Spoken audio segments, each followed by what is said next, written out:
Olá todo mundo, próxima semana eu vou começar a postar vídeos de modelagem e texturização desse render que você está vendo aí acima, e nós teremos mais técnicas ensinadas, além daquelas que já foram ensinadas na playlist da Casa Medieval. Se você tiver interesse, dá uma espiadinha lá, na relação de playlists do YouTube, do meu canal. O tema é fantasia, é contos de fadas e a bota como a imagem inicial. Eu vou deixar disponível em algum lugar para você poder baixar para usar como referência se você quiser. Eu não achei a origem dessas histórias de personagens que moravam em botas perdidas pelas florestas, sabe-se lá de onde. Eu lembro que havia histórias de contos de fada quando criança, e essa bota fez parte da minha memória de infância, de minhas boas memórias, e que depois eu contei para os meus filhos, mas eu perdi de vista os livros e as referências dessas histórias. Eu achei originalmente uma imagem na internet e depois dei uns toques pessoais. Eu gostei muito de modelar pela primeira vez essa bota, onde supostamente ratinhos moravam e viviam suas aventuras, que encantavam minha vida e depois a vida dos meus filhos.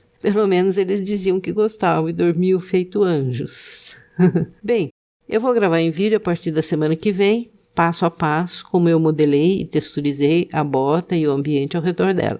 Eu vou usar o Blender 291, que já está disponível para download em www.blender.org.